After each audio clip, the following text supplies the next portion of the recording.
I want to show some love, give some support to my boy Devin, founder of U-Talk Nation. Continuous success, brother, and all I gotta say is, it ain't no me without you, baby. It ain't no me without you, baby. It ain't no me without you, baby.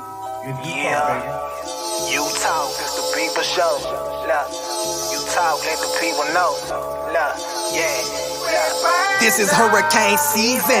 Only legends come up out there, you like Chris and Teigen. Name a letter better, W, that's what we preaching. Hurricane force winds whenever we breezing. Got rings for a reason. Look, we treat a gator like the swamp people. And Seminoles like the block people. And for my dogs, I will drive people. Just being frank, I got they flank like a cornerback. And I ain't even much a Florida cat. But hurricanes, I know more of that than most. Cause I seen them turn our houses into boats. That's that real talk, baby. I hope you was taking notes. That's the real talk, baby. Elevation coast to coast is that U-Talk.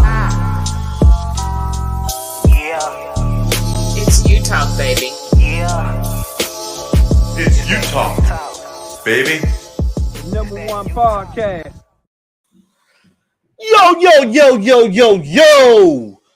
Yo, what's going on? I appreciate you guys joining us tonight, man. You guys already know, man, we got a special show tonight. But y'all know how we start off every show. It ain't no me without you, baby.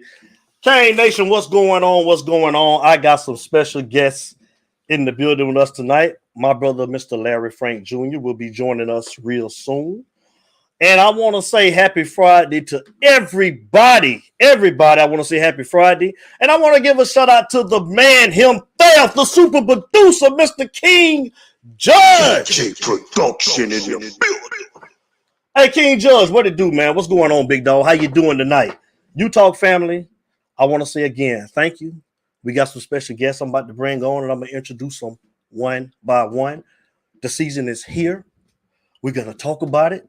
These guys look hyped in the background too, man. I'm looking at all of them. I'm just going down the damn line right there. You gotta see Hayes in the weight room. You gotta see Flo. You gotta see my boy Joy. Cafecito, what up? What's going on? This is about that time, y'all. So let's bring everybody in one by one. Joining us first is my guy, Mr. John for Cafecito and Canes. John, let's welcome him to the front. Mr. John with Cafecito and Canes. John, what's going on? Let's give him a round of applause.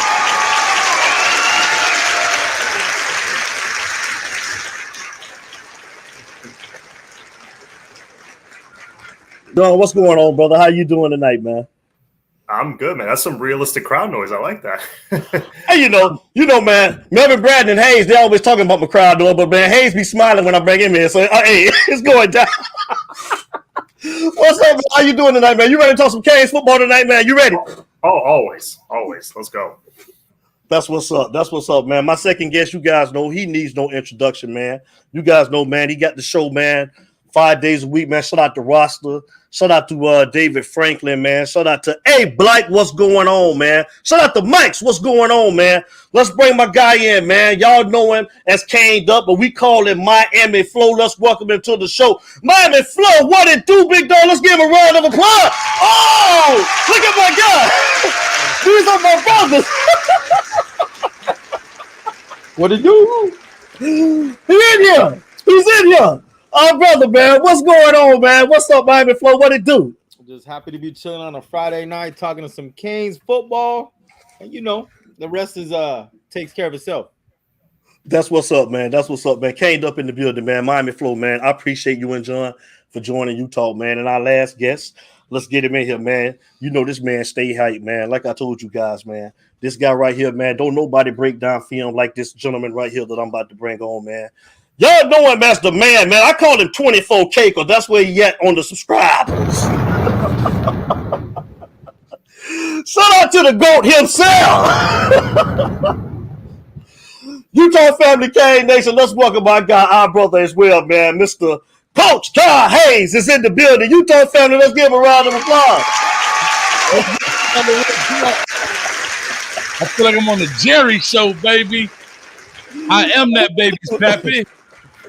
That's what it do, man. Hey, y'all, and I got our brother, man, just joining, man, Mr. Larry Frank Jr. Larry Frank, come on in the building, man. What's going on, Larry Frank?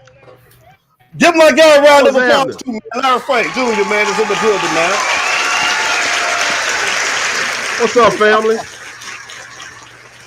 What's up, man? How you doing tonight? I'm doing good, man. I'm looking for Thanos because we got some of the Infinity Stones up here tonight, boy. It's big time tonight. We got some big time hitters in the building tonight, y'all. And I want to say thank you to everybody that's joining the show tonight, man. Thank you all, man. Thank you, John. Thank you, Flo. Thank you, Coach Hayes. We love y'all. Y'all already know it's a brotherhood over here. Let's get to it, man. Larry Frank, you jumping in. Let's go. Oh, man, right out the gate. All right. Let's go. Let's go. Look, it's the last. To me, this is a really, really very, very hype night for me, and I'm gonna say why. Because we pride ourselves on trying to do what we do during the off season, bring the most comprehensive coverage as best as we could, all of that good stuff. With that being said, tonight is the last night of the off season.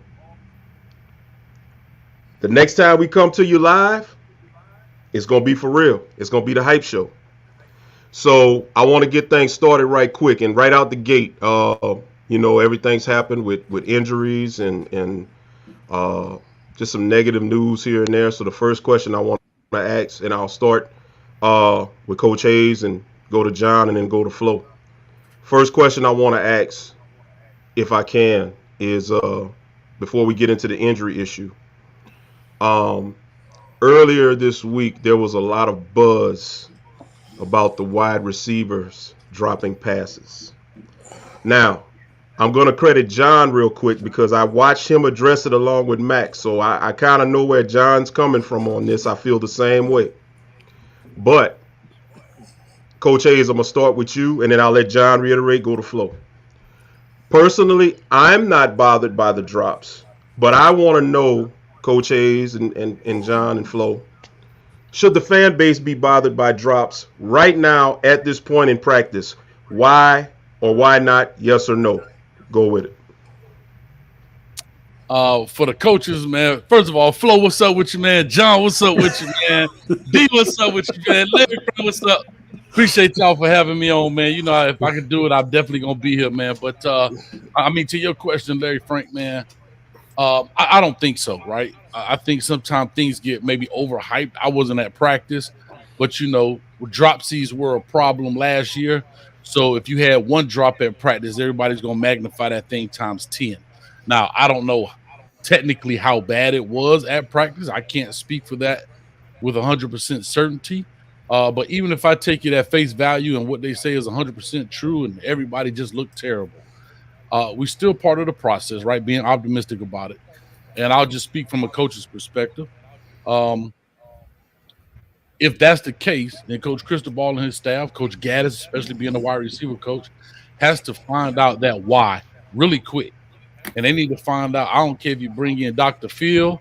I don't care if you bring in isotonic gloves from back in the day with Dan Marino. Do what you got to do in order to catch passes. Because, yes, it's practice, and, of course, that stuff translates to the field.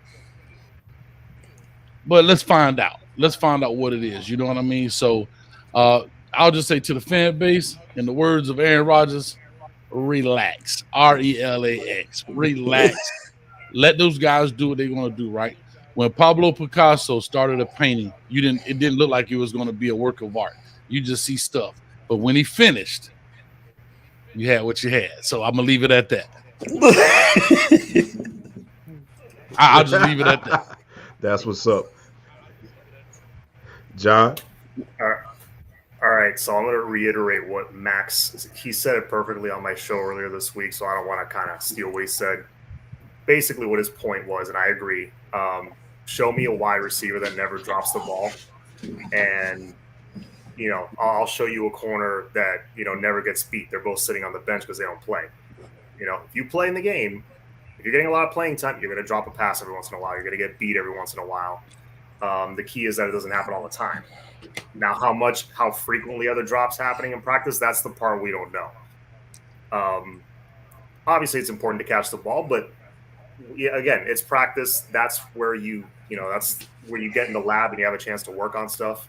That's where you can make mistakes and iron out those kinks.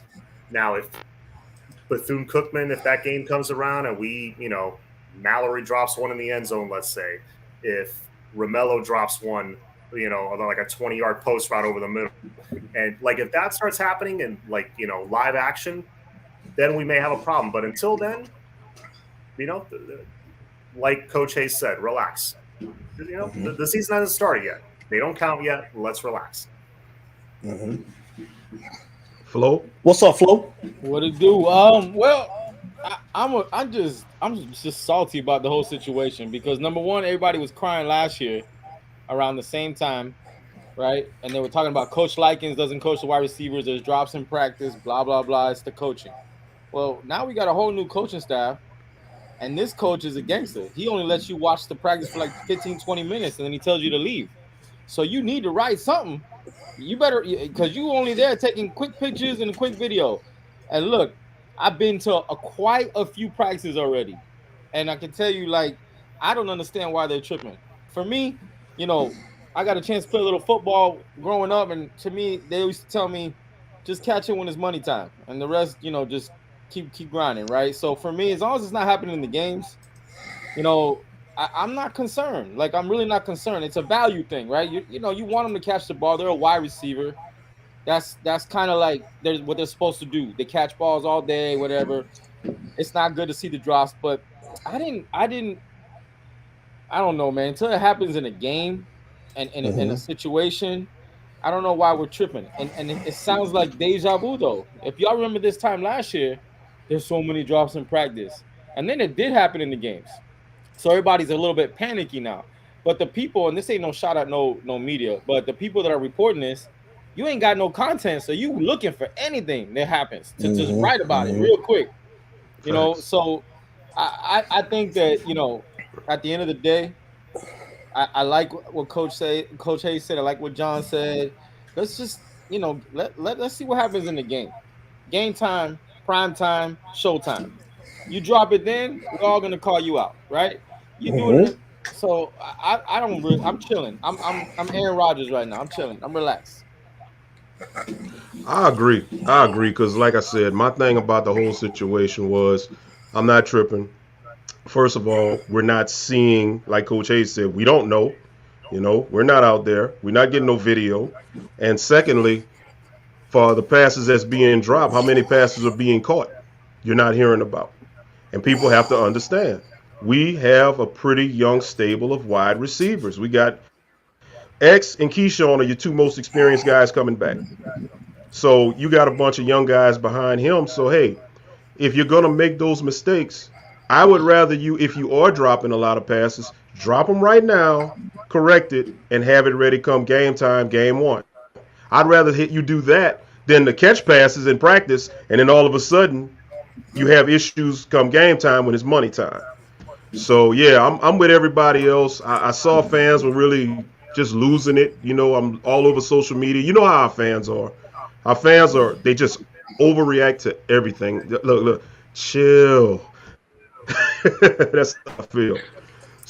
You guys to chill. No rap song. You guys to chill.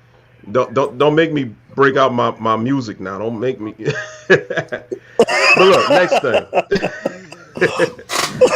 thing. I want to touch upon, because I was a little surprised. I know the news broke. I read this a couple of hours ago. Marcus Clark entered the portal.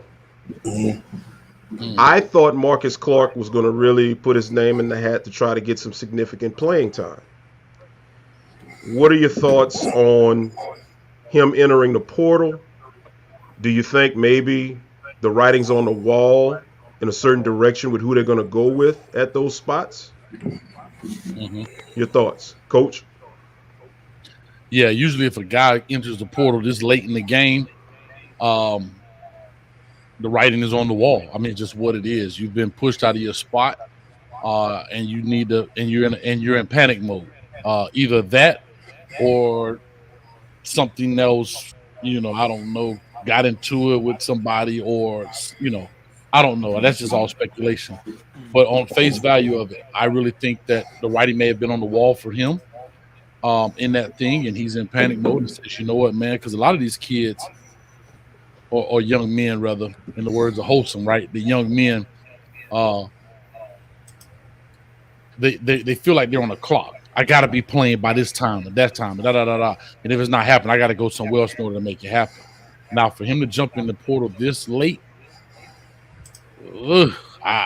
unless he's got a deal already set up behind closed doors, he's going to be one of many sitting in that black hole of hope, But unless he's already, kind of structured the deal or brokered the deal with another school, then it would be super interesting to find out what happens. But I just think maybe the writing is on the wall for him, and it is what it is, unfortunately. John? Yeah, I was a little surprised because of how late in this, and we're a couple weeks from the season starting. I was a little surprised by that.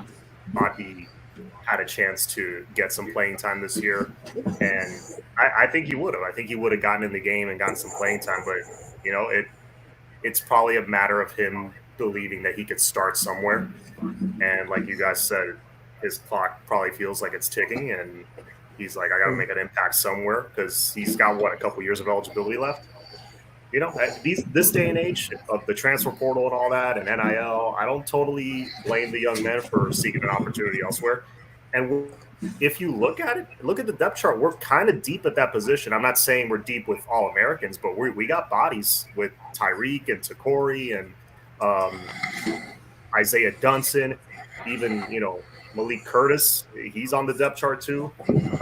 Darrell Porter came in. So you got a lot of bodies there. So I'm not, once I thought about it for a few minutes, I'm like, okay, I'm not totally shocked by that one. I'm just surprised by how. Hello? Yeah, it wasn't really a football decision. I'm gonna wait for that young man to speak out on it on social media. He definitely wasn't high up on the depth chart. That's true. There's guys that have definitely been a little bit more ahead than him, but he needs to go more by the crib where he's from. He's got some stuff going on. I'm sure it'll get out because people be digging and they don't care and they won't wait for the young man. But I won't be that dude. You know what I'm saying? But there is a little more than football. Nothing happened on the squad really with the team, just back at the crib where he's from.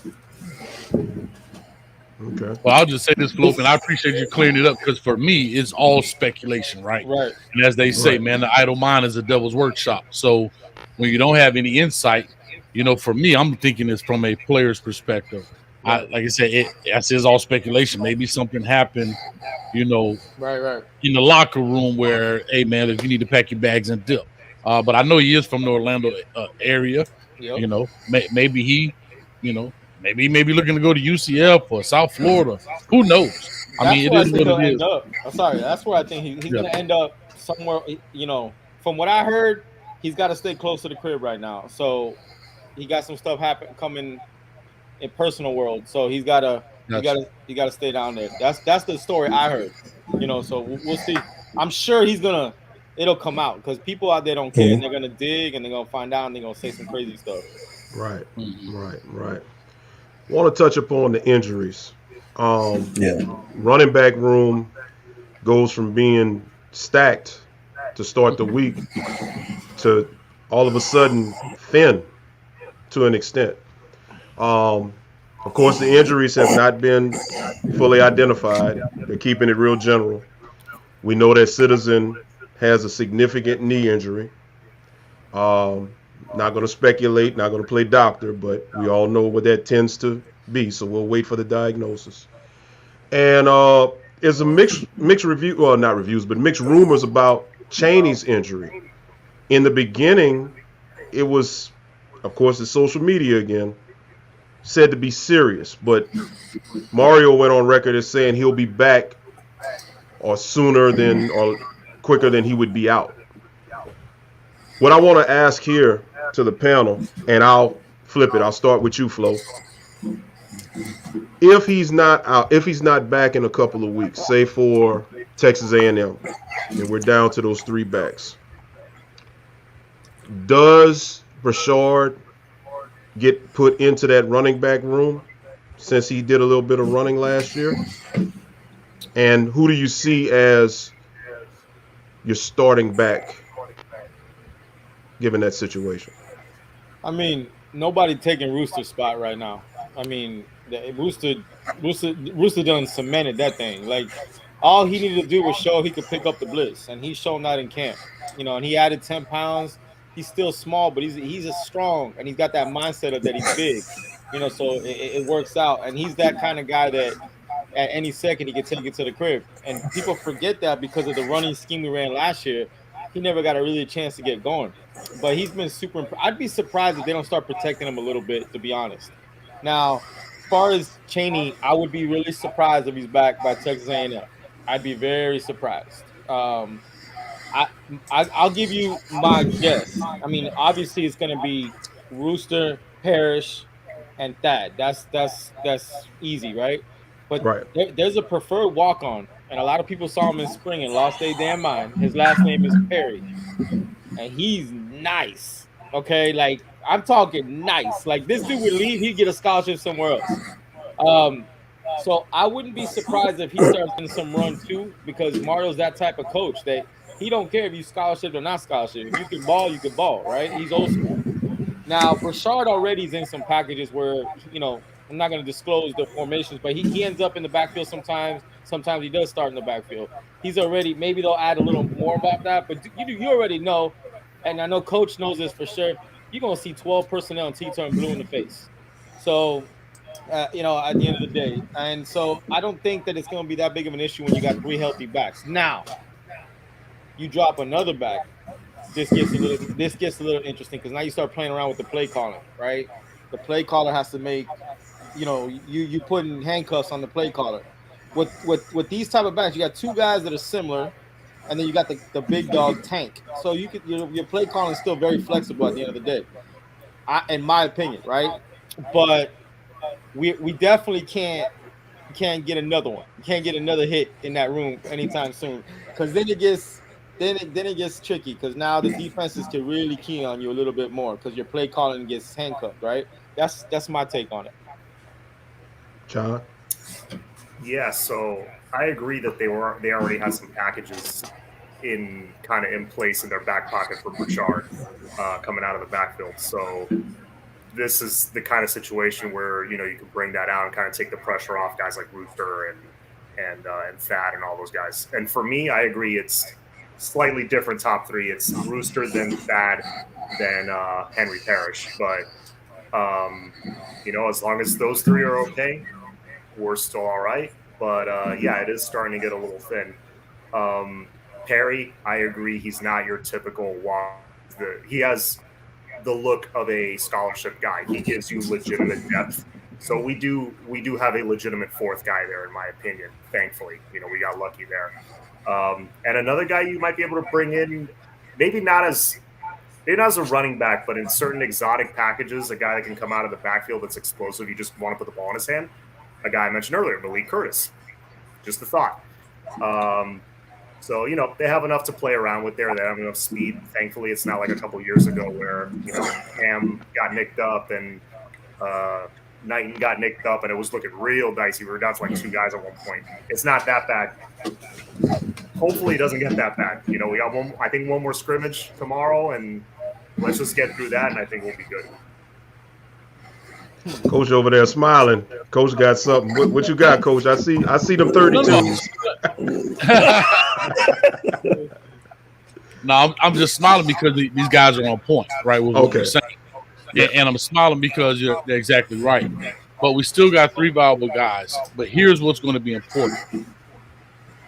Coach Cristobal, Coach Kevin Smith, Coach Josh Gaddis, you're in a situation now where you have to watch the pitch count of these guys, right? So we go in and we play a Bethune-Cookman, right? If you can get them out the game as quick as possible, let them go and let Perry eat up as much as he can on the back end, and hopefully that helps build his career and become a viable back maybe down the road.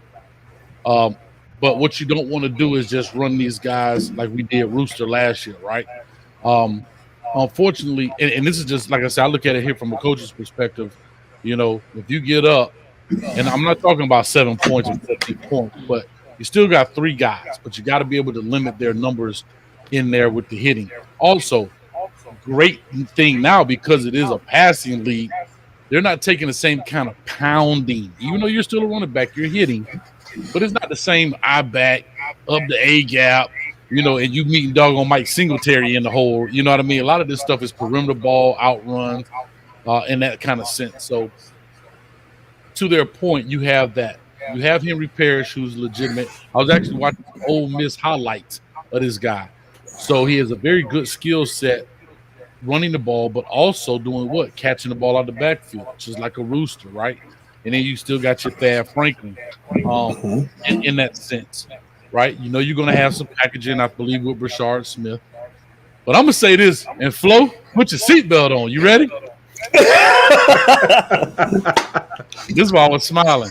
When in doubt, give my man Chase Smith the ball. I'm just teasing. But I was just saying, you know, they're going to have to manage this until Chaney can get back and get on top. Then, unfortunately, I was texting with somebody before about Chaney, and it's so. I don't want to sound negative, but it's so sad when you see guys like this and they constantly get hurt. It's like they just got the injury bug, man. They got so much talent, and it's like every little thing nicks them up and beats them up and all of that kind of stuff, man. I forgot, what was the defensive end that played for Florida, man, was always hurt, but he was I mean, his body was like a beast. He wore a 3X glove. I can't think of his doggone name. I'm sitting there looking at him right now. Played defensive end for Florida. And end up going to Carolina Panthers. Julius Peppers. No, Julius Peppers was in North Carolina. Not Peppers. Yeah, he was North Carolina. Not Peppers. Who was it that played defensive end at Florida? But he was always hurt. Always hurt. Not Wingo, right? No. Not, this dude was a beast, man. Like, you look at his body. I can't think. Come on, chat. There's a million of y'all in here. Somebody should know it. Yeah. But anyhow, when these guys get bit by the injury bug, it's like they're marked forever. And any little thing, and also, I'm not saying this about Chaney, but also there are guys who have a low threshold of pain, right? Like there's some guys like a cat like Rooster. He may be small in stature, but you can't tell me his body wasn't beat up last year. And this dude came out still dropping the helmet. Yes, Javon Kurtz. Thank you. Couldn't get it out. He went to Carolina though. I thought he went to Carolina. I thought Javon Kurtz played with the Titans. Yeah, the Titans. Titans. I'm sorry, the Titans. I was thinking Kurtz when you said Carolina. That's what same here. Yeah, that threw me off. Yeah.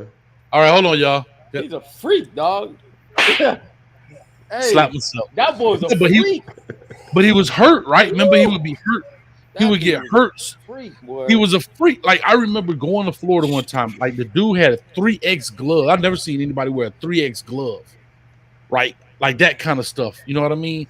And those are the type of things that I'm saying. Like, when these guys get bit by the injury bug, sometimes they can't ever get over it. And unfortunately for Chaney, that seems to be his case right now. I wish him the best. I don't know, but he, like you say, just got off of this and he's dinged up. I mean, you know, so hopefully he can come back. But I just wanted to say that piece that I think we still have good candidates. You got 3 good running backs. You just have to watch their pitch count and make sure you use them properly. Don't overuse them. Rotate them in and out. They in the groove, let them roll.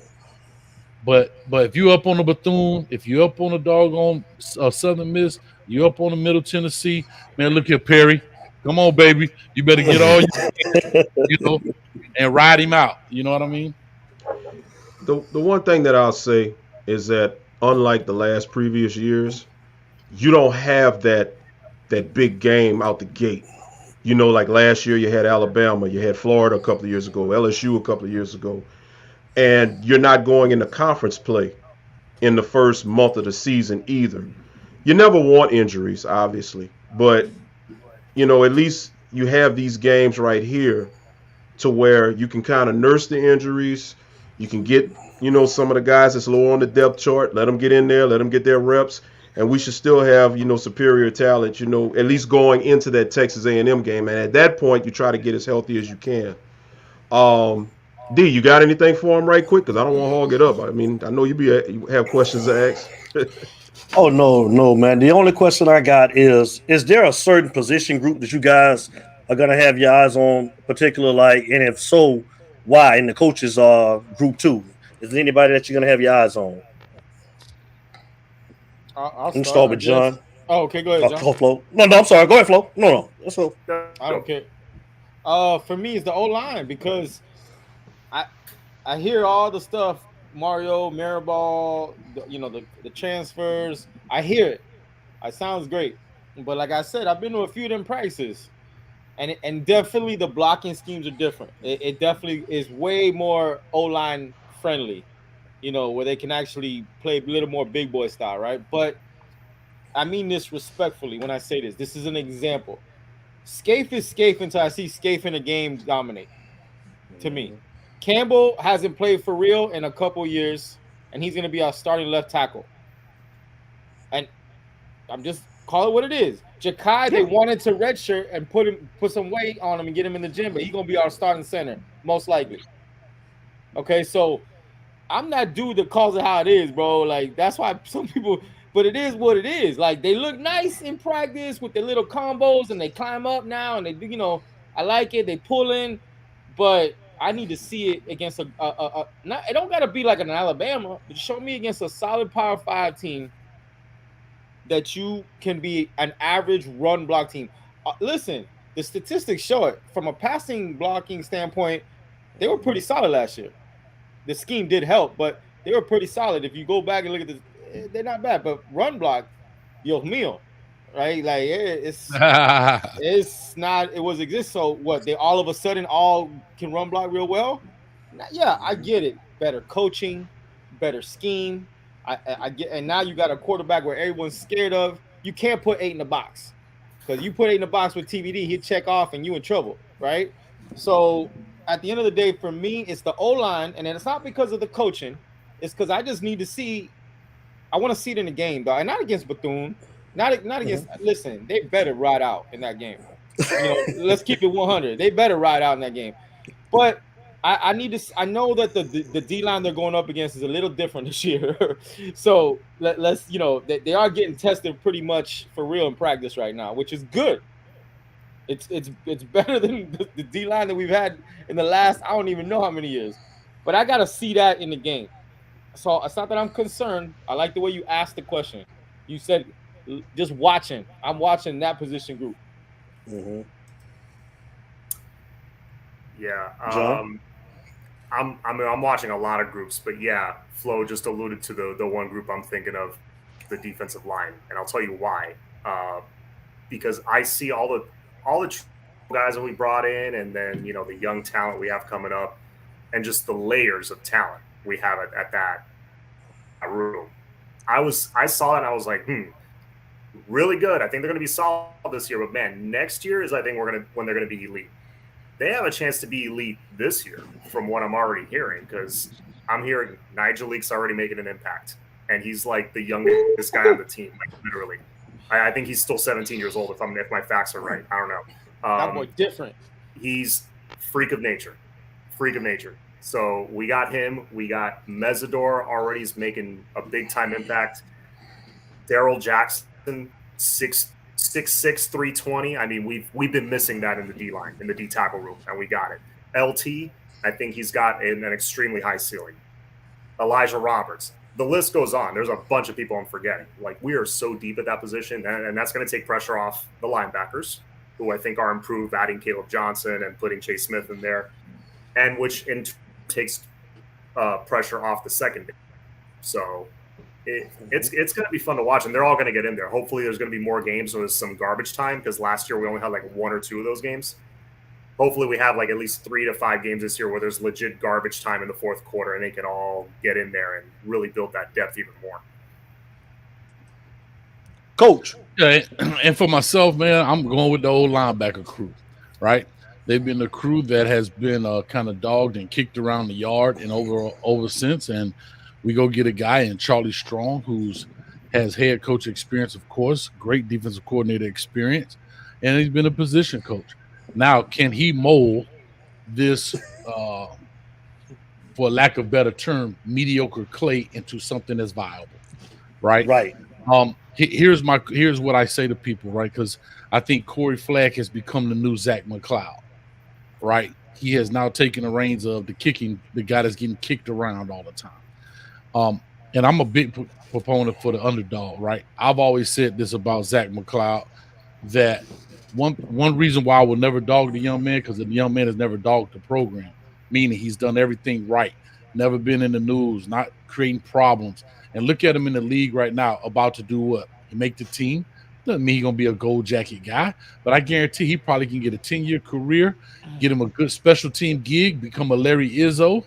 You know what I mean? Walk out, make a great, decent salary for his family, be some kind of great business. I'm just saying, like, these are the kind of guys that will turn your program around. Now, will they do it from maybe an athletic standpoint? No, everybody's not going to be Dion. Everybody's not going to be Ray Lewis. Everybody's not going to be Ed Reed, Sean Taylor. But you got to have journeymen along the way. And when I look at Corey Flagg, he has something. How can the guy get the best out of it? I think you got one of the best guys there, right? A guy that's 60-something years old, been coaching for probably 30-something years. He's seen a Corey Flagg before in his career. How can I get the best out of that young man? And that's what I want to look at. I want to look at this linebacker crew biting. When I say biting, I'm talking about getting to the ball, making it happen. Because one thing about linebackers, if you have want to, you can be very productive in this game. You know what I mean? Like, if you have want to get to the ball and you have an understanding, bro, you can do a lot of things. And so I would love to see the linebacker crew. You know, does that mean we have a Dan Morgan back there? No. But until those guys start coming in, we got a young Wesley Basaint, right? He's great physically, but again, we don't know what his mental standpoint is so far as the game. But maybe Coach Charlie Strong can help magnify that and amplify that. And that's the group I'm going to really be looking at. Like you say, D-line wise, I think we should be all right. I mean, Jesus Christ, they got 3 coaches, right? You got a gold jacket dude. You got a dude who played in the league. You got a young kid. I mean, you cover all the bases, right? So you got the guy that's listening to the old school music. You got a guy that's listening to the and you got the Hall of Famer. I mean, Jesus Christ, if they can't be successful, then I don't know who else you need to hire, bro. But, you know, Charlie Strong, man, I want to see what he does with those guys in that group, man. And so it'll be super interesting to find out, because they were kind of I don't want to say a setback, but they were kind of a little hindrance in getting to the football last year. And I want to see Chase Smith play. Hey, I'm gonna tell you, hey, Coach, I'm gonna tell you, Coach, I'm gonna give you a little Chase Smith story. You're gonna like this. Ready? Talk to me. They were in a little bit of a 11-on-11, and he made the wrong read, and he ran at somebody and hit somebody. And they asked, why you? He said, I messed up, but coach told me not to stand around, so I just ran and hit somebody. He literally ran at somebody away from the play and just boom. Hey, I'm telling you, coach will tell you that. Listen, don't make it a sad Saturday just for you. Make it one for him too. So when they cut, listen, and that's the real truth. When they cut that film on, right? Your coach the only one fussing you out because you did the wrong thing. But in that other room, man, you let this dude blast you like that, and guess what? Both of us going down 6 feet deep. For real. But, you know, and I know you know what I'm talking about, because me and you were on Chase when he was in high school. I remember we were talking about him all the time. And even out there now with the Wesley, with the Caleb, with the Keontre that's put on some weight, you know, with guys that can run, he's still different, bro. Like, you can just see the way he moves, the way he changes directions is different. To be that big and that explosive is weird. It's just like, it's just strange to see that, man. You know what I mean? You know what I mean? You coach. It's sure. You got all these 4 stars, and you got Caleb that comes in who's bona fide, right? He's certified. You can go watch tape on Caleb. You ain't got to hope for him. You understand? Mm-hmm. And you watch Chase in the same drills or in the same, and you're just like, it's like Najee. I'm telling you, all the edges are working. Najee, come up. It's just different. You're like, oh, whoa, who's that dude? Chase is like he that. Coached man. That. Yep. You can't coach. I still remember that play when he went and chased that dude down. And those are the things you can't coach. There's 3. D and Frank, let me tell y'all something. There's 3 things y'all can't coach: size, speed, and effort. / heart. Effort and heart is one and the same. Bro, The dude's got the size, the dude's got the speed, the dude got the effort. It is your job. And here's what I always go back. I did a show last week and I talked about this. One thing I have to say I really like about Kevin Steele, he doesn't shy away from explanations. He tells you straight up, if the learners are not learning, it's because the teachers haven't taught. He's putting the onus on himself. He's not speaking in cliches. And this is no knock, but sometimes young coaches, and I'll leave them nameless, but young coaches who are getting into this game, they're taught that. That is media training. This is an old dog. He don't care about them cliches. He don't care. He get that media kit. He be like, man, you got crap out of here, man. I'm gonna tell him just like it is. Look here. If he don't learn, it's because we ain't taught it.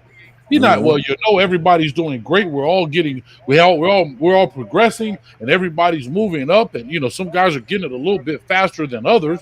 But the cream rises to the top. This cliche central. He's not talking it clear. He's telling you straight up.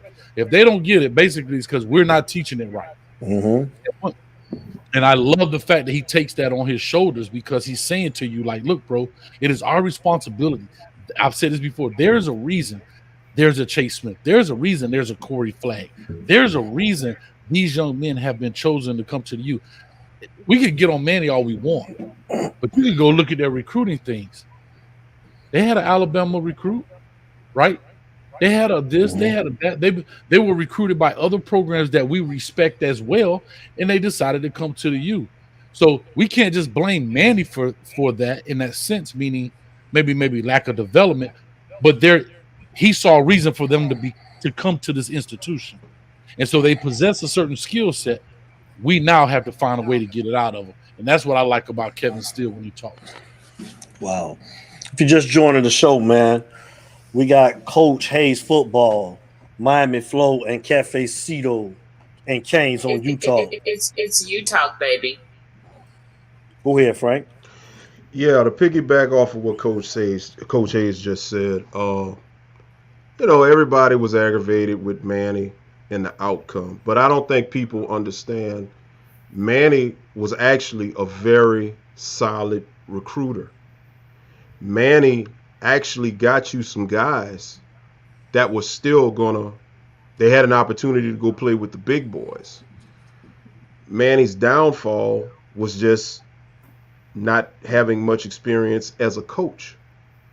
I think if Manny would have had experience of a coach elsewhere, previous experience, before taking the Miami job, he may have fared out better. But and you'll see like right here, didn't know talent. I mean, it, to each his own. Come see, come saw, But I want to take it. I want to take it in another direction right quick.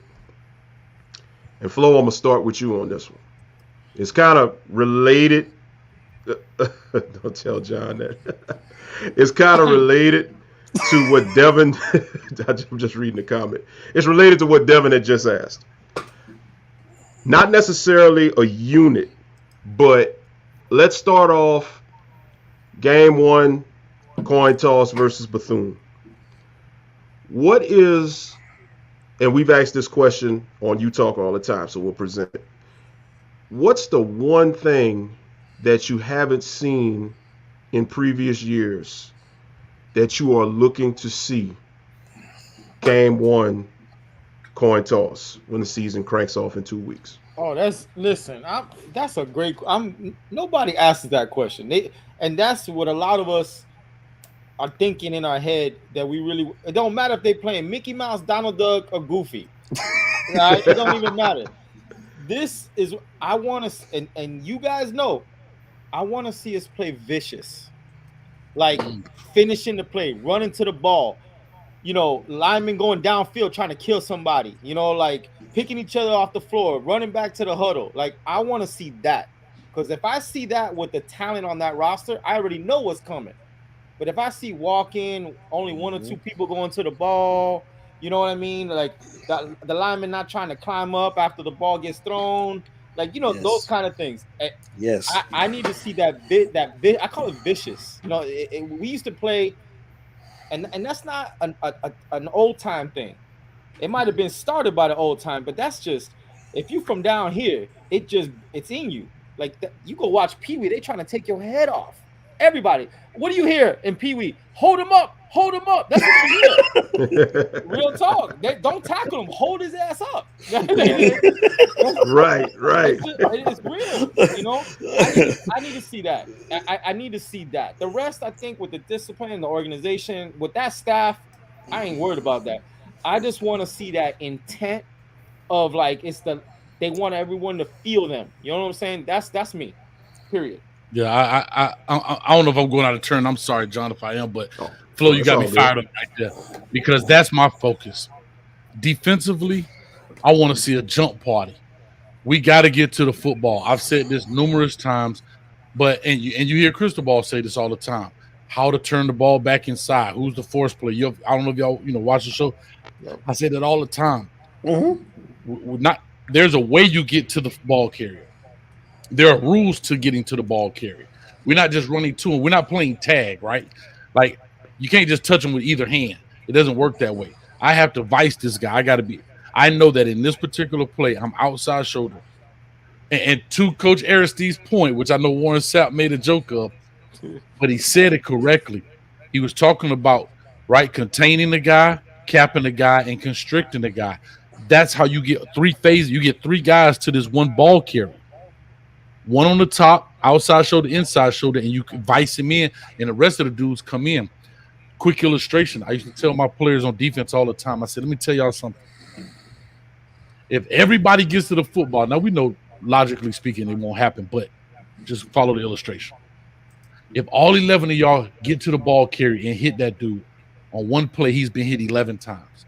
By the third play of the game, he's been hit 33 times on the third play. How much longer do you think he can last? So now I'm at Flanagan. I've seen Devin Bush, Devin Gill, and Josh Metellus almost get into a fight, just to what Flo said, because they didn't hold the dude up long enough so they can come in and get a piece. That's the mentality you want. Like, as I'm running back to the huddle, man, Flo, why you ain't holding him up, dog? You knew I was coming. Like, you know what I'm saying? Like, that's the mentality. And trust me, you feel that power. You feel that power as a ball carrier, dog. Like, when your thigh hurt, your neck hurt, man, God, Coach, they banging out there, Coach. I don't want that no more, Coach. Me no like that. Coach, I'm gonna tell y'all straight up, pain is universal. I don't care if you black, white, ugly, poor, rich. Ouch is ouch. Laughter is subjective, but pain is universal. What's funny to Flo may not be funny to me, and vice versa. What's funny to John?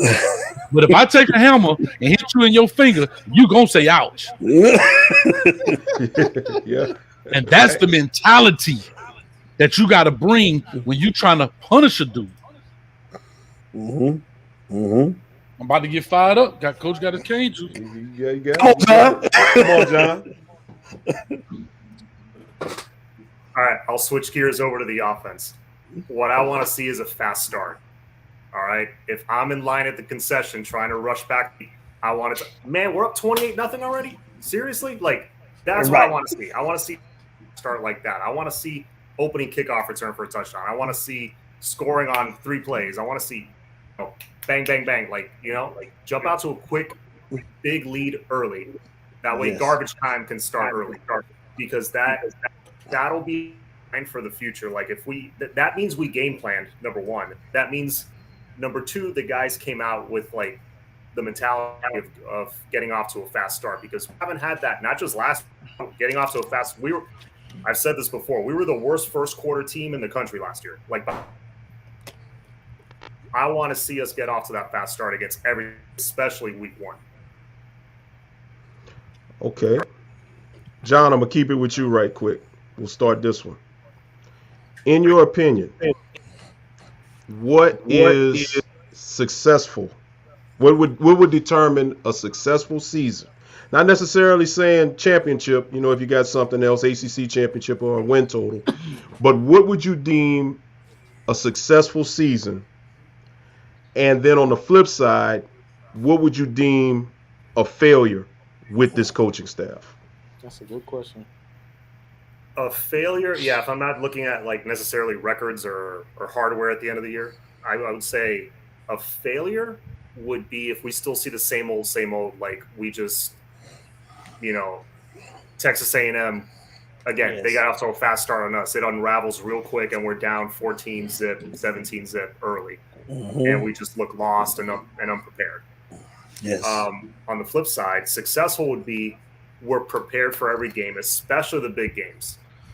The old Canes teams, the great ones, when the lights were on brightest, that's when we played the hardest. So in the big games, I want to see us like start fast and look prepared.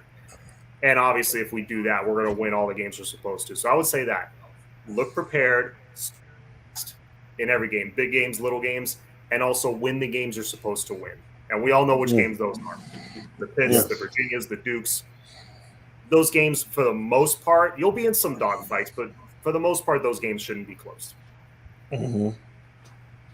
Coach, same question. Hello. Your Wi-Fi ain't froze because your eyes just blinked. Oh my God. He's stupid, dog. He's slick, bro. He's stupid. He's so No expectations, man. Listen, I don't know what happened. Oh, I went out. Sorry. But seriously, man, listen. So I'm staying away from the expectation of record. Everybody knows that. Right. I want Coach Cristobal to set his own bar, right? He's taking his pre-test. Whatever he sets, that's where Coach will go with it, and we'll have to make progression from there. But to you guys' point, what I want to see is competing at a high level, right? As even Flo said, even if our guys are making mistakes, I'm not just giving up. In words of Chase Smith, I'm still trying to do something, right? Will I be disappointed in some things? Yeah, but I know what it takes when you take over a program that there are guys on your roster that shouldn't probably be there. And we all know that we have some guys that shouldn't be there right now, but that's what we have. When you know that you're trying to change a culture, I just watched Mario Cristobal say this. You're trying to take 10 years and put it into 7 months. It doesn't flip over that fast. So I understand that. But what you can change is a quick mindset, believe it or not. You can change the mindset quickly. Now, how they execute that mindset, that takes time, right? So like I said, Chase Smith mindset changed. His execution was wrong, but his mindset changed. Coach, I'm just going to hit somebody, right? So his mindset changed, but now he has to learn how to execute that. To a failure is you just see catastrophic breakdown, right? And I hate to say this, but even if I see 14-0 to John's point at Texas A&M, I won't look at it that way, but it's how I see 14-0. If I just see complete disarray, then yeah, we got an issue going on. If I see we walk into a Virginia who's got a brand new staff, which I know if we went and played at Risco Park, and I put Miami on a school bus and I put Virginia on a school bus, we whip their A if they just went out there and played Sandlot. Because they got a brand new staff. Virginia Tech has a brand new staff. You understand what I'm saying? So that's what kind of evens that playing field, right? They're going through the same process we're going through. Getting the mindset and the culture of what that new coach wants. Virginia, getting the mindset and the culture of what that new coach wants. So those games right there. But when you're playing a UNC, and I know we've lost to them for some time, but Coach has been there for a while. Coach Matt Brown has been there for a while. There's been some establishment. You understand? Clemson, yeah, you can say they down, but there's been some establishment. You understand what I'm saying? Those type of games, I want to see true competitiveness and getting after the ball and that kind of stuff. And there are going to be mistakes. I get it. So that's why complete failure is catastrophic breakdown. Kids just fall apart. That means whatever your plan was for creating a culture has failed. Because when it all goes down, the kids went back to what they're used to. And for success, it's continuing to compete at a high level and let the score take care of itself. Hello? I've said this. I've been saying this for probably the last 5 weeks, nothing great comes without adversity, right? Nothing. You got to go through stuff to get to the next level at anything, work, relationships, it don't matter. You got to go through adversity. So for me, we're going to go through adversity. I keep telling the fans, and they swear we going to win 10, 11 games and just everything's Gucci. Like, I don't understand. I don't know what fairy tale. I mean, I hope I'm wrong, but that's a fairy tale to me. Because like Coach just said, we got a lot of stuff we got to change here. A lot. And it ain't going to happen in 7 months, right? So I want to see us go through some adversity and actually break through it and not fold. To me, that would be a positive this year. This is what I want to see at the end of this year. Like, I want us to like, I'll give you a couple examples. I want to beat Virginia by 3 touchdowns. I want us not to play our best and still get out of there with the win on the road, because that's going to happen. We're not going to have our A game sometimes, but the good teams win the ugly games, right? I want us to win the ugly. I don't care what it looked like. We kicked the field goal at the end. But we didn't play well, but we got out of there with the W. We found a way through adversity. So to me, again, it's maybe not the score or the record, but that situation. And for me, a complete breakdown would be because it happened last year. And I know we're talking about how great this staff is, which is true, all true. But if we lose that locker room again, you know what I'm saying? Like, if we start losing that locker room because, you know, maybe we had a bad game and Cristobal comes in there and puts his foot down on their throat and they're not used to that, and then guys start pointing and that could happen, dog. I'm telling you, because now there's money involved. Everybody got NIL deals. It's a little different now. So for me, it would be that the locker room gets a little like it did last year when we do go through adversity. So I guess they're both attached to adversity. That would be a failure to me. Okay. I'm going to switch gears for a second. And I'm glad you said money, Flo. I'm going to switch gears here. Speaking of money, the Big Ten announced that they are willing to put up $125 million to any team that wants to join. And we know conference expansion is hot right now. It done cooled off a little bit, but it's going to ramp up. So now I'm going to play devil's advocate. Coach, I'm going to start with you. Let's say in 3 to 4 years, I won't say the U is back. I won't put us in national title. I won't even put us in the playoff just yet. But let's just say we are competing, winning 9-10 games a year, making the ACC championship, making a New Year's 6. Do you want to see Miami in another conference, or do you want to see them in the ACC? And if you see them in another conference, real quick, do you have any preference as to which one they would be in? You would want to see them in? Well, I think we don't have a choice. They're going to be in another conference. That is the way it's going. I mean, the ACC is going to be the Big East. It's going to be obsolete. It's just what it is. I mean, you know, we can call it what you want to call it, but they're gone. Like in the next 2 years, this thing is done. If the ACC is still around, it's going to be a subpar conference. It's going to be it's going to be a bunch of the group of fives trying to jump in, quote unquote, be into a Power 5 conference, right? It's going to be very diluted in my mind.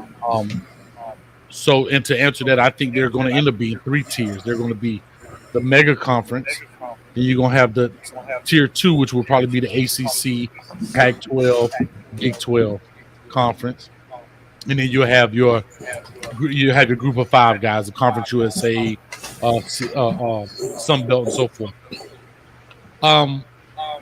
If I had to pick a conference, I probably would go with the Big Ten. The reason I would go with the Big Ten because the Big Ten is, I don't know how to say this, but like closer maybe to the ACC. You got your Maryland, your Penn State. You still got your, it's Midwest, but it's still got some East Coast feel to it. It's funny, people don't look at Florida as the South. That's like we're a cut-off state. Like the South is Georgia, Arkansas, Louisiana, Texas, Mississippi. Like people look at the South. For some reason, I think when people think of Florida, they don't think of the South like it's his own little piece. Am I right or wrong about this, guys? All right. No, you're absolutely right. You know what I mean? So it's kind of like the South is cut off right there at Georgia, and it goes across over there to Texas, Arkansas, Louisiana, so forth, Mississippi, that kind of deal. That's considered southern states. Maybe North Florida might be considered, but anyhow, I would like to see us in the Big Ten because I think it'll level out the two conferences as well. It'll level out the Big Ten and the SEC, and I think those will be the two main conferences. And eventually, they're going to rebrand them. They're not going to be called the Big Ten and SEC anymore. You know, maybe if you look at an NFL thing, an AFC, NFC, whatever you want to call that type deal, and that's what you'll end up getting. That's how I feel about it. John, can't have the Big Ten with 30 teams in it.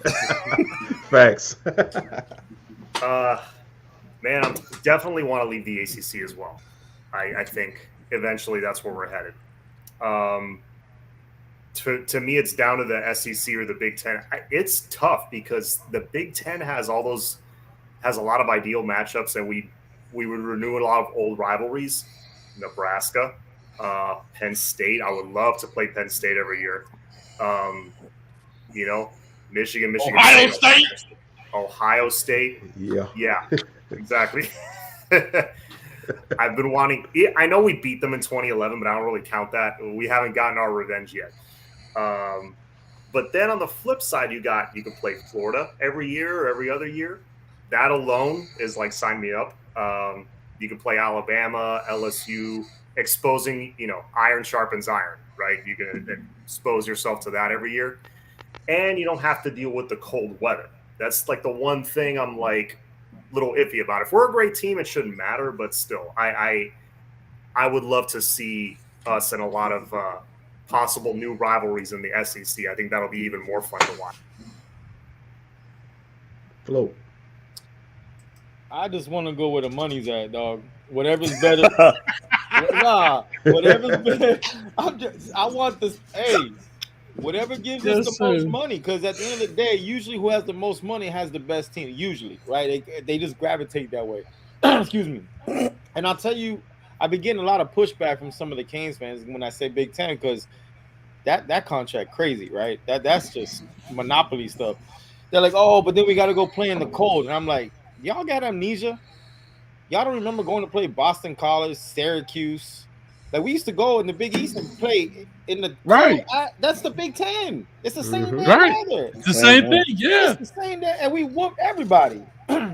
Like, they are slow. They'll be slower. We'll be fast. We'll be a little slower fast. We'll still be faster than everybody, dog. You know what I'm saying? Slower fast. I love it. Slower fast. I like that. No, but on the real, take me to the Big Ten, because, I mean, I just want John said it. I want some Penn State, some Nebraska, some Ohio State.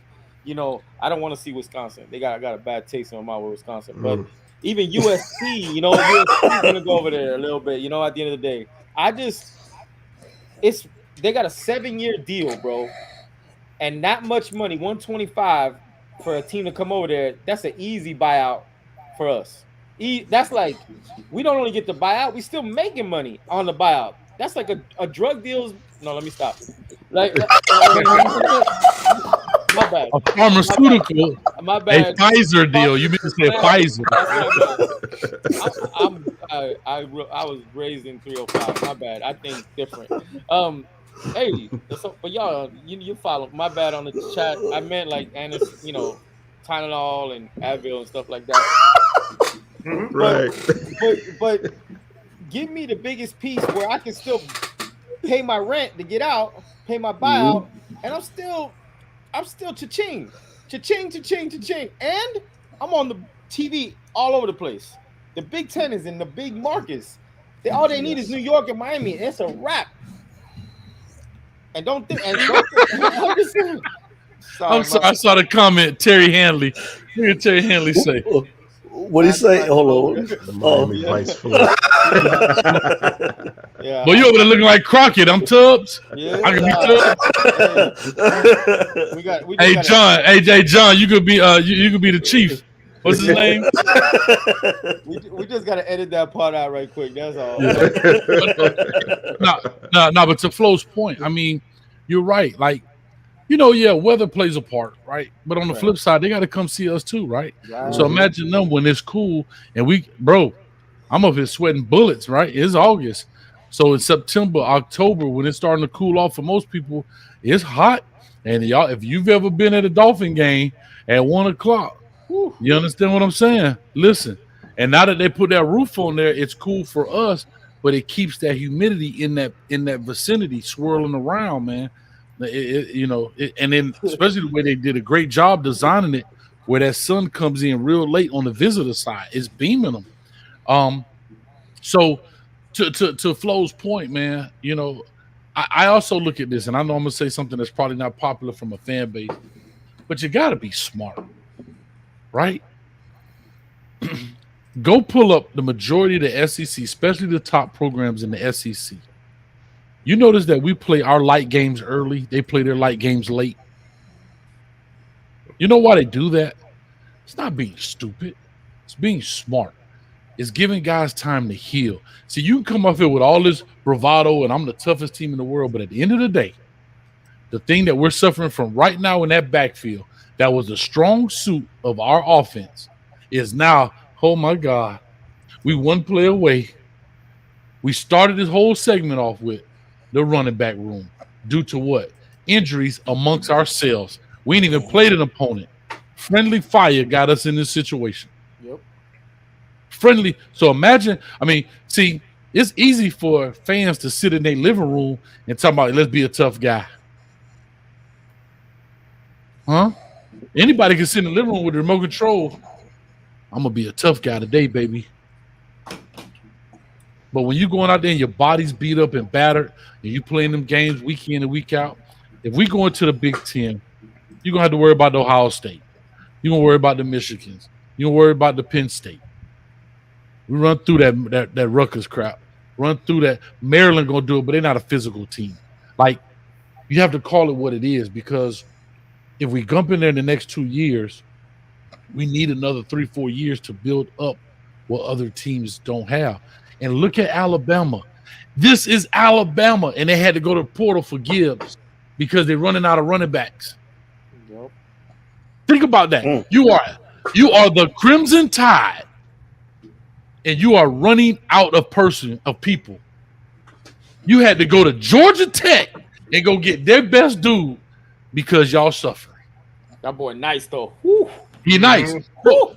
But think about this. But you had to go. Because think about it. You're running out of bodies.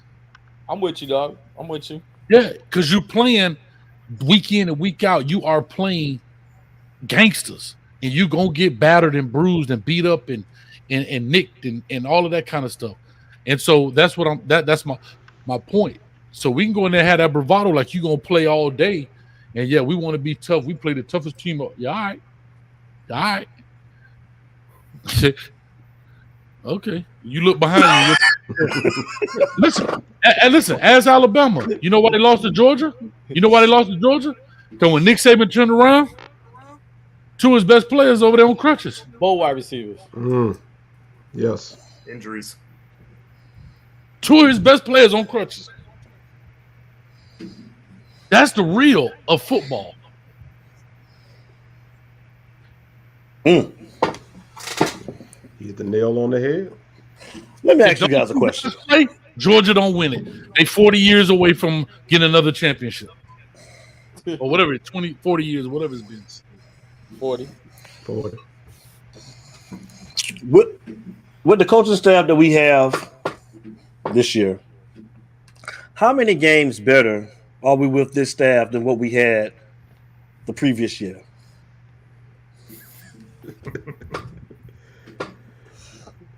I take it this will be a Flo and John answer because Coach ain't biting.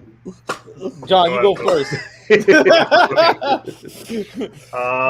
I think automatically this coaching staff were 1 to 2 games better from last year.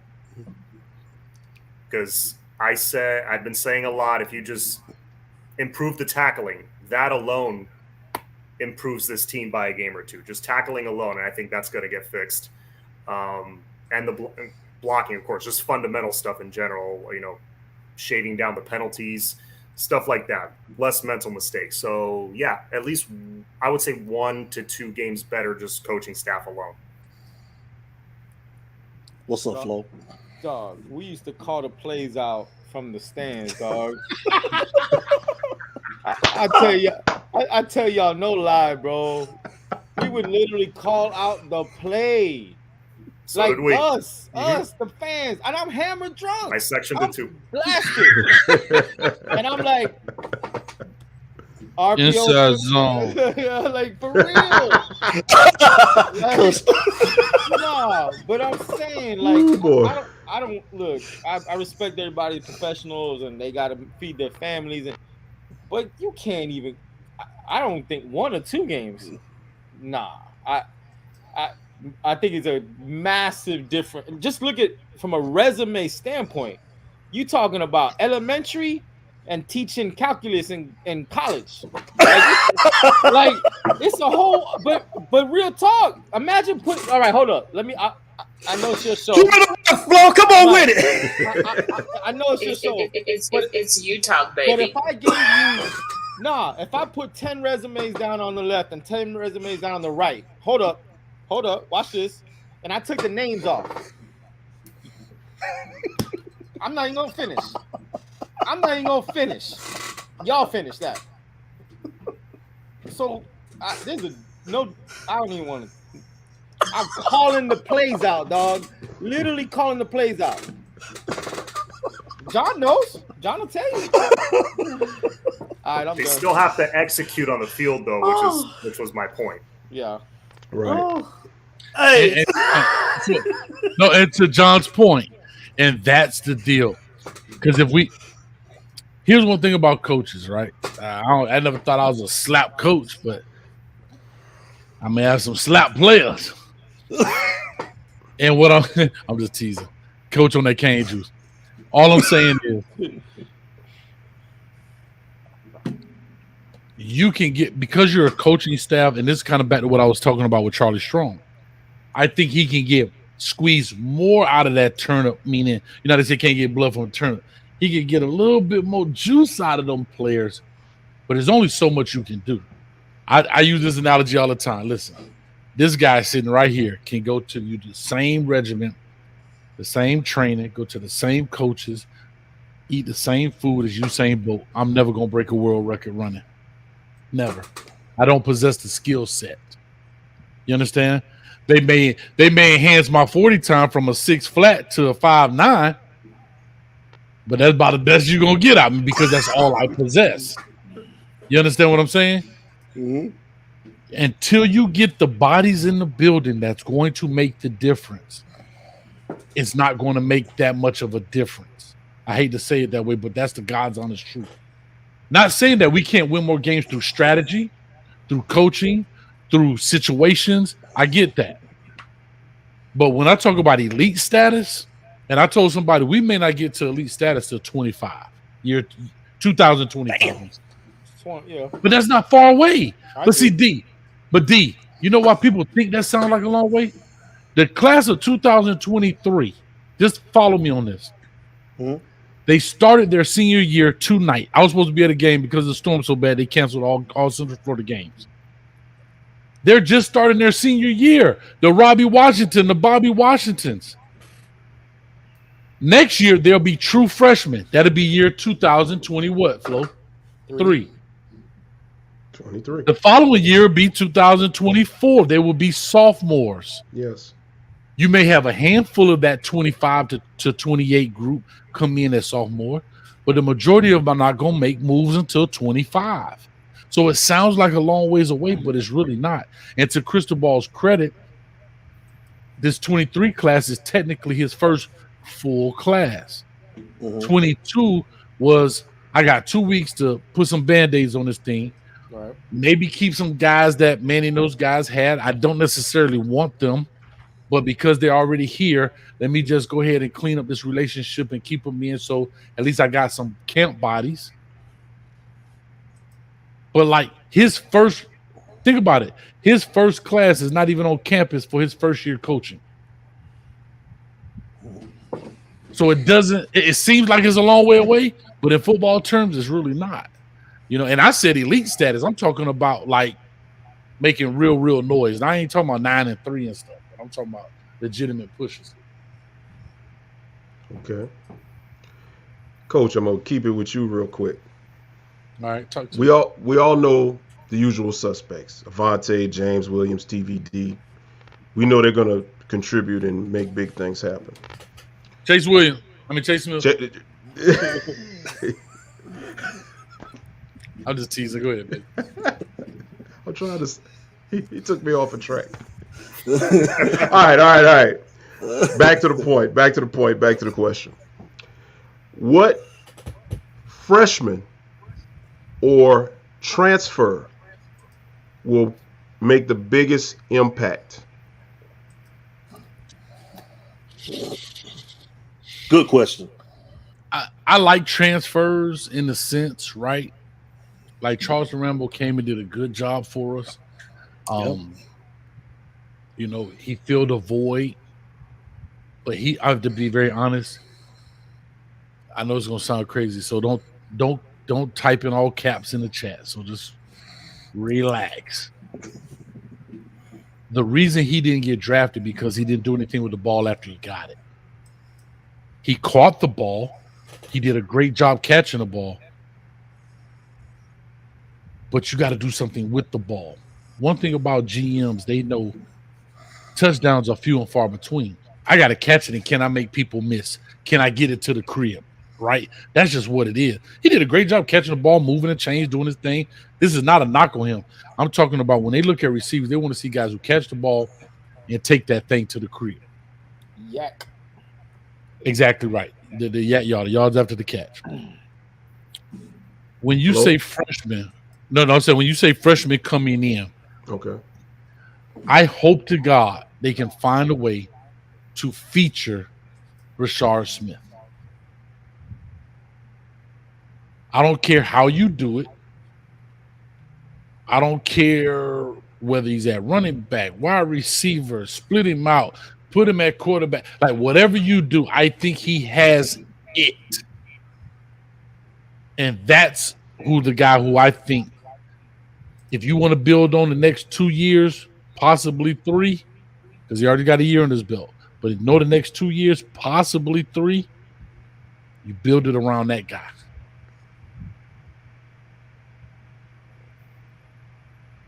All right, Flo. John. Oh, Flo. Okay. Or either or. John, go ahead, John.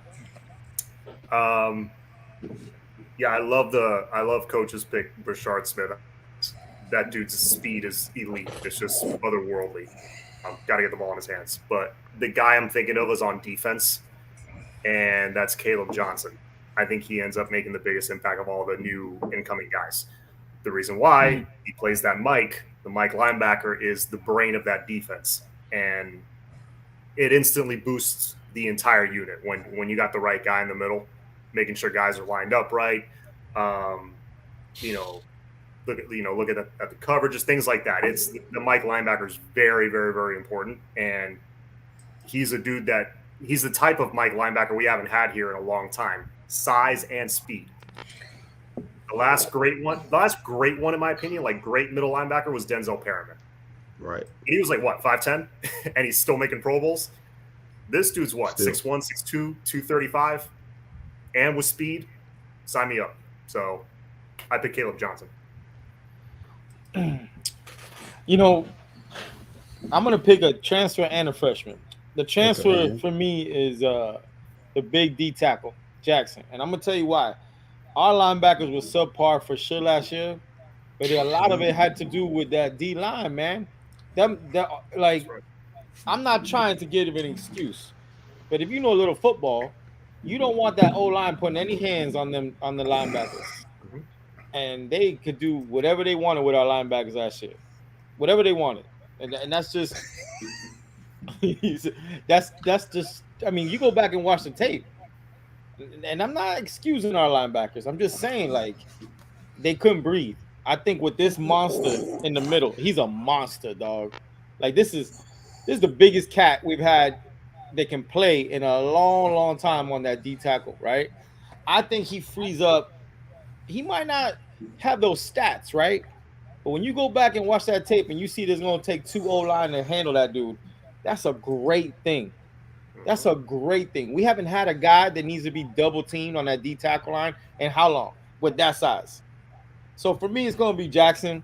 And then as a freshman, I'm going to stay right there and I'm going to say Kelly. I just haven't seen anything like that in a minute. And look, I eat, sleep, breathe football. I go to all the high school games. I see this dude is just crazy different. Like nobody can block this cat. And he's a true freshman who just put on like 20 pounds, 25 pounds in the last like 4 or 5 months. And he's still like this. His first step is crazy. It's crazy. You'll see him on third down, and you watch how many problems he's gonna cause people. You watch. But I think it's Kelly as the impact guy as a freshman. But Jackson to me is the important, boring part that people aren't gonna pay attention to because he ain't gonna make the tackle. Maybe he may not be flashy, but when you go back and watch why Caleb came in and blew somebody up, go see how many people were blocking Jackson. All right now. All right. So let me ask you a question because again, you guys are there. You get an opportunity to see the practice, and when I do those breakdowns on those young men, you know, I keep it positive, but I also try to point out the pros and cons. And I'm saying this to give credit to the coaching staff. So one of the cons maybe I may have had of Nigel Kelly was his initial step. I call him a look-see, meaning you come and you kind of look and see. So now you're telling me, Flo, because you've been there, that his first step is dangerous. So that's you know, given the Jason Taylor, the coach Joe Salava and coach Wright, Coach Wright, giving them their credit to say, hey, turn this thing on. D, if you don't mind, I'll ask a question. No, go. Who on that defensive line becomes our pass rush guru? Is it did Nigel Kelly turn that corner? Because we know there's a defensive end and then there's a defensive end, right? So you have your edge rusher, the guy who kind of anchors it down, and then you got your pass rush specialist, right? And so sometimes they work in tandem where it's one of those magic tricks where the speed rusher forces the quarterback to the mousetrap of the big end. Exactly. Like, for example, when you look at Jason Taylor, he was never going to, quote unquote, a big run stopper, but he was going to create that mousetrap and they're going to slide protection his way. But yet, it's like magic trick. This hand is doing the work, but this one has the coin behind your ear. So I say all that to say, I know you're like, damn, coach, you drunk? No, I'm not drunk. I'm saying that to say, is Nigel Kelly turned into an elite pass rusher, or has he upped his game and we still need to find a pass rusher? I'll answer it like this, real simple. It's going to depend on how good this O-line is, because right now he's the best at getting to the quarterback, the best. Now, the most complete guy is Messidor. He's definitely the most complete guy. I think he could set the edge. I think you could see he got a little game to him. But just giddy up and I'm gonna make you get out them stands as fast as possible. Kelly's blowing by people. And I know they're trying, I know this for a fact. They don't want the media to really start saying this stuff. They want to keep him quiet, like really, really quiet. But that boy right there is different. And you're gonna hear it because now everyone's seen it. Like even in the drills that they do when the media is there, he just it's different, bro. You know what I'm saying? When you go out there and everybody's good, but one guy just moves a little quicker, you're like, damn. Just like you said, Brashard. People are like, oh, but he's small. Yeah, but if Brashard gets the corner, it's a wrap. Don't even chase. It's over. It's gonna be a breeze. Yeah, like see you later. You know, but at the end of the day, I mean, I think Messidor is the most complete guy we got. You know, you do a little bit of everything, but just get like. If it's 3rd and 9, 3rd and 10, oh God, you better put somebody over that tackle. with that boy over there. You'll see. You watch. You'll see. Damn. I'm super excited, guys, for the season. I'm coming down for the Bethune game. Flo. We got to make it happen. I'm coming down for the Bethune. You coming the same day or the night before? I'm going to come that Friday. We play that Saturday. Jackson State and FAMU plays that Sunday. Ooh. Labor Day is that Monday. And Coach Hayes ain't going to work on Tuesday.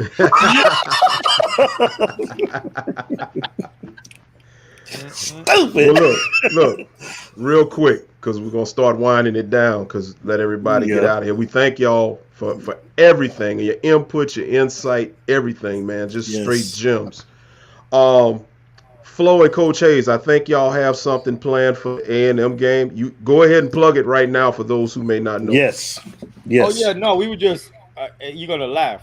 I was gonna go to Orlando because I didn't want to go to Texas A&M. I don't like that whole setup that they have for college. I don't like that whole. It takes forever to get there, and it's just I don't want to be there.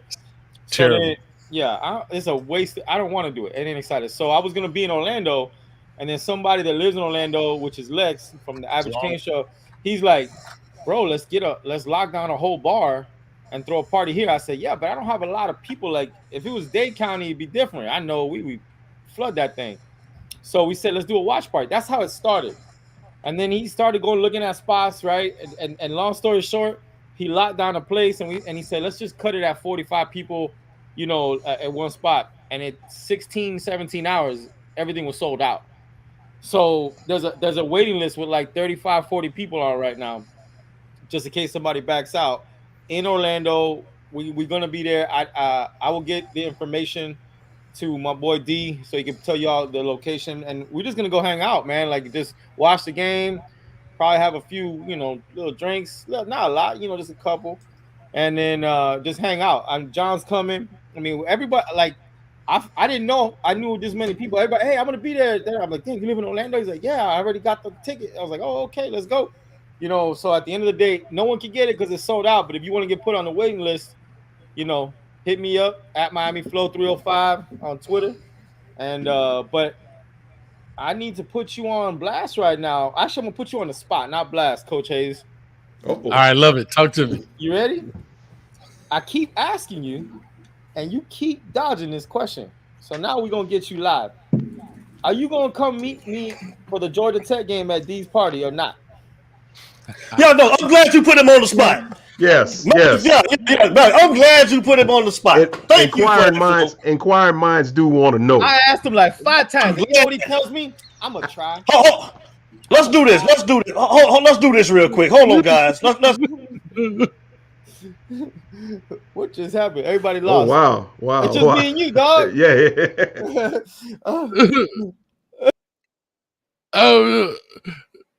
What more do you want from me? Oh my God. Yes, I'll be there. Yes. There it is, fella. Yes. Fella. You talk, family. I don't know what's happening. Flo did it. Flo, baby. I don't know if you guys can hear me. Flo, baby. Bro, D. Flo, baby. Know what I'm talking about, man. D, I know what I'm talking about, Flo. D, I already started saving my one. I don't know what's happening. My whole internet has crashed. What's going on?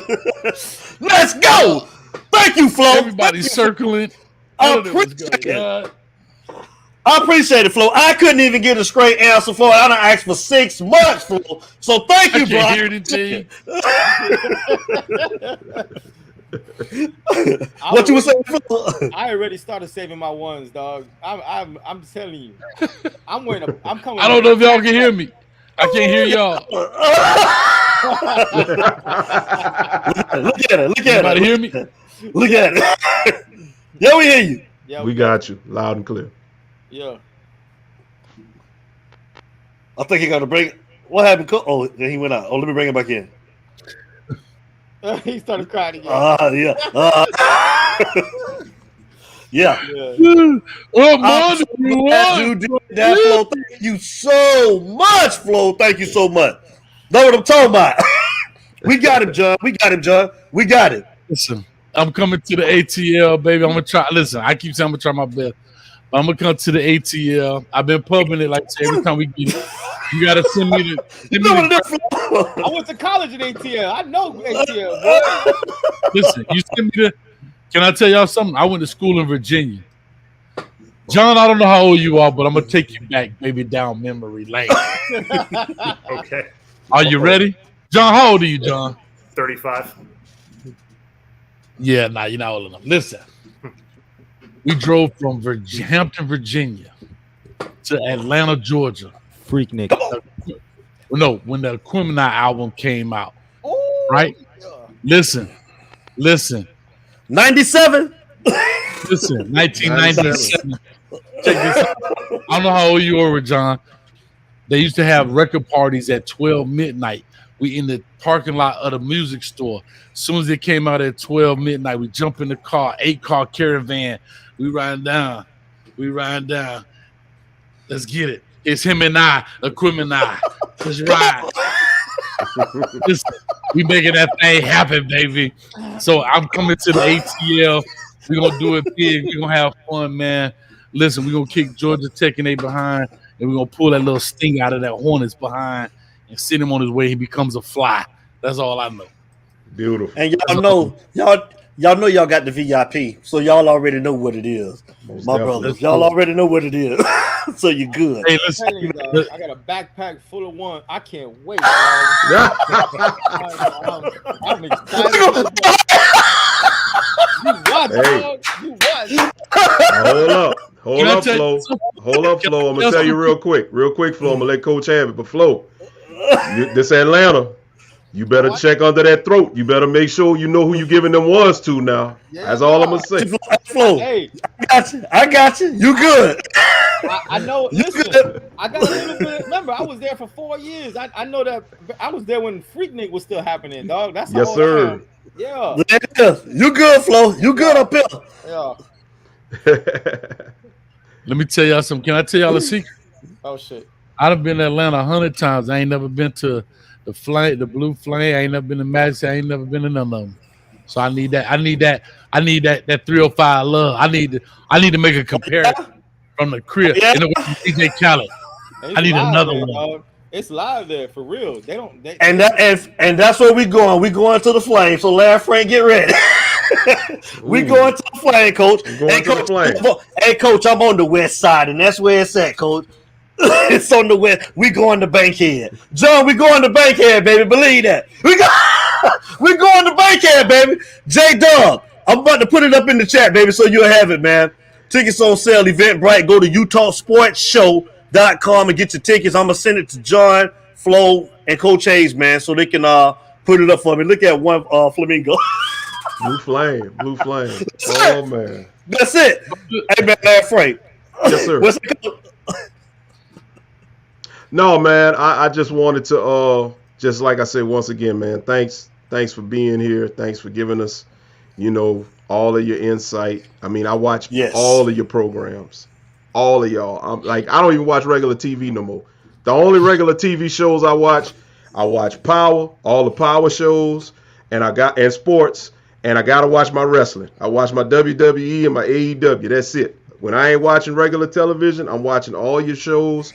Like I say, I always say when I'm in this chat right here, Friday nights is how I start my weekend on UTalk, but I cap my weekend off with Coach Hayes and then Flo right after. And I'm in both of y'all chats every Sunday night. And then John, Tuesdays, I'm catching Cafecito. One thing I want to say real quick before I turn it over back to Dev. And Coach Hayes, I'm going to give you some flowers right quick. And I'm also give these flowers to Flo and John as well, but I'm going to start with you, Coach. You had a conversation with Streeter. This was on the heels of Roster's interview where they were able to get Mario. This was a couple of weeks ago. And you and Streeter, and I think it was Lex was on the phone. He was in the chat with y'all. They were talking about the algorithms and how the videos didn't have as many views and as many likes and all of this stuff. And I want to just give you a shout out on basically calling it like it was, which is everybody's always talking like they're big time Miami supporters, this and that. But where were they? Like you said, I'm going to quote your words. You didn't have a man that knew the man, you had the man. They had the man. And the views and all of that didn't reflect that. So I say all that to say this to the chat. Support these channels because nobody's getting paid to do this. Everybody's doing this because they love the you. They're doing it for fun. They're doing it for y'all, you know. Support all these channels. And I just wanted to say that. Flo, I'm going to give you flowers because the donos that you provide to the NIL, you don't have to do that. But you give back. You know what I'm saying? So, like I said, that's just commendable. I just want to give you your flowers as well. Appreciate it. No doubt. John, always making people think outside the box. Because one thing I'm going to say about John, you know, whereas, you know, we start talking about positions and this and that, everybody's thinking of the obvious names. But John will throw a name out there that will make you like, whoa, wait a minute. I didn't think about that. You know, he always could throw a curveball, whereas you're not really thinking about that. So, you know, man, all of y'all are great at what y'all do. Great entertainment. And, hey, I just wanted to make sure while I had all of y'all here together, I could give each one of y'all flowers and just tell you on behalf from the bottom of my heart, thank you to all of y'all. I appreciate it, man. And y'all know I always say this on everybody. I tell you, I don't understand. I look at us as one squad, bro. At the end of the day, say it. Like yes. I just don't get all the other craziness. Like for me, it's one squad. We all one squad. Anytime I hit up any of y'all, yep, no problem. Let's go. Like, you know, it is what it is, man. Like we do, man. And how good is it now? We got Coach Cristobal. Right. Alonzo Highsmith. Yes, sir. You know, Radical. Like, I'm Gucci, Louis Vuitton, and Fendi all in one. John, you want to say anything? Nah, just Flo said it better than I could. I just want to say thank you for having me on. You know, this has been very fun. It flew by, hour and a half, but had a blast with you guys. Would love to come on again later in the season. Oh, most definitely. And yeah, looking forward to the party in Atlanta. I marked down that game, the Georgia Tech game. I've been wanting to go to a Georgia Tech game in Atlanta. Oh, John, you coming out with us, dog? Let's go. Check the schedule, but let's go. Oh, we got the hat on backwards. Now we need. Hold up. My bad. Now we got the backpack of ones. Now we need another backpack for bail money. And then we straight. And don't worry, hey Flo, we got cash out for that. I think the insurance Listen, man, I want to say thank you to all of you guys, man. And like Flo said, it's a brotherhood. And every time I call you guys and ask you guys to come on, it's no hesitation. Whether it's Coach Hayes, whether it's you, Flo, and whether it's you, John. We love you guys. We support your channel. We watch you guys all the time. And I want to say thank you, too, from the bottom of my heart. I mean, the chat love you guys. Thank you, guys. We want to have you back on. And a special thanks to I'm going to say my end. But my boy Flo for getting Coach Hayes to say, Flo got me talking reckless on there. You know, I seen it coming. I was like, please,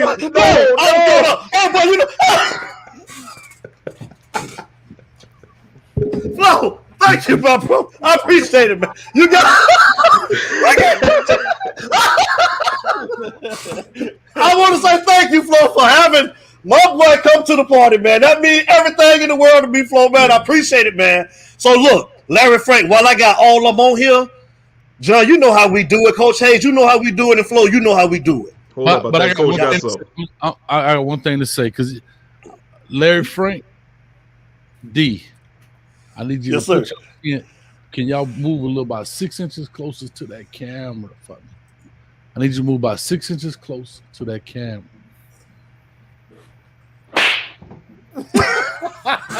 I seen it coming. I just had to go with it. I seen it coming. You know why? You know why I checked that chin? Why? These two boys in my college fantasy league, and y'all finna get served. I'm finna let you know. Flo, you and John got to get in there too, man, with us, man. Listen, y'all do college? Yes, sir. College. It's live. Damn, boy. Listen, Listen, we're doing a college fantasy league. This is the second year. And listen, let me tell you something. I had to get them boys' chin out there just a little bit because I didn't want to hit the microphone. But I want to check in because I'm telling y'all something. Hey, we got so many people. We got 2 leagues going, Flo, at the same time now. Let me tell y'all something. The live draft will be on the channel on Thursday night. We got it going. I need you to get your boy Boosie to sign up. He the last one left to get his stuff going. But we're going to have a good time with it. Man, listen, I appreciate you guys as always. I ain't gonna lie to you. It worked out for me. I was supposed to be calling Edgewater and Seminole game tonight, and I canceled on the boys to be on y'all's show. And guess what? The good Lord said, guess what? I'm going to make a thunderstorm. Let's cancel all the games. So I ain't even missed nothing. That's what's up. Man, That's what's up. Man, I appreciate it, man. Look here, you guys. We got them all on at the same time. Hey, shout out to Streeter, man. He couldn't be with us tonight, man. He's at a football game, man. But shout out to Streeter. We'll get him back on when we bring everybody back on. So, look, let's get it. Y'all know how we start every show. And y'all know how we end every show. It ain't no us. Come on, fellas. Without you, baby. Without you, baby. Without you, baby. Hey, listen, y'all. Everybody have a safe weekend, man. Thank you again, Coach Hayes, Miami Flow, Cafecito and Canes. We appreciate you guys. Love y'all, man. Cafecito. My pleasure. That's the best name, dog. That's the best name. It's you talk, baby. It's you talk, baby.